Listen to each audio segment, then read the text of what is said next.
When I first arrived in the Middle East, you could do a scaffolding course in an apartment.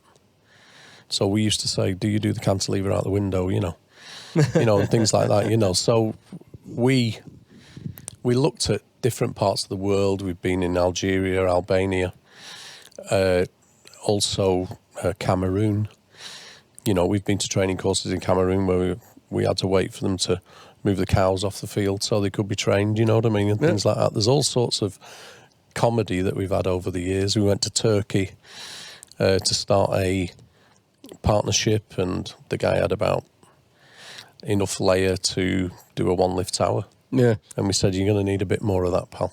It's honestly, some of the things that you see elsewhere, I mean, I'm not going to name the name on air, but when I first went to Australia to do my scaffolding qualifications, I went into this guy and he said, right, your course is on Tuesday. He said, I want to see your certificates and your cards.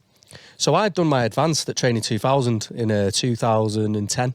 This was like now 2012, but I've worked away a lot, never had the opportunity to, to do the MVQ part of it. So I gave the secretary my Part 2 card and I gave her my advanced certificate.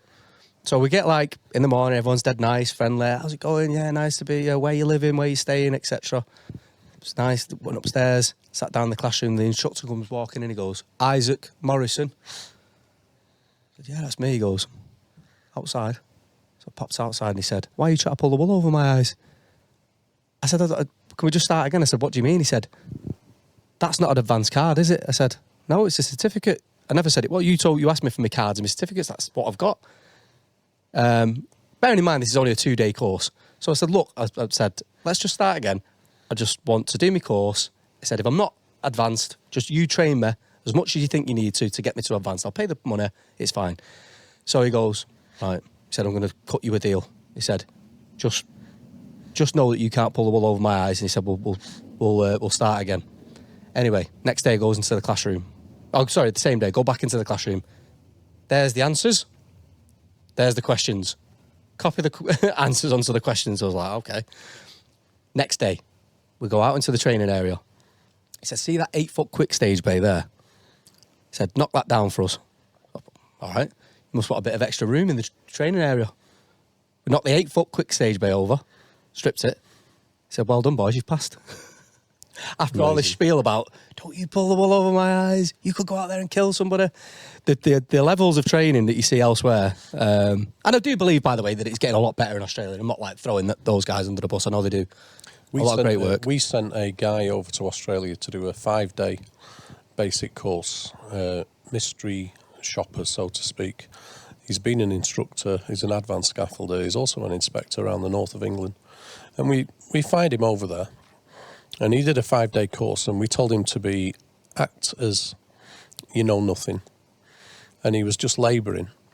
And on day 3, they had to do a return with layer, and the instructor who was teaching them didn't know how to do the return. So he went over to the other instructor, who wasn't sure either. So they wasn't sure to do a fly past or a short bay. Yeah. And the guy who we sent was desperate to tell him. And it was it was the hardest thing that he'd ever done to make them try and work it out for themselves. Yeah. And he said to me, it's been the most difficult. He said, but everybody at the end of the course, every single person who was on it said, we'd take you anywhere because you'd be a great groundy.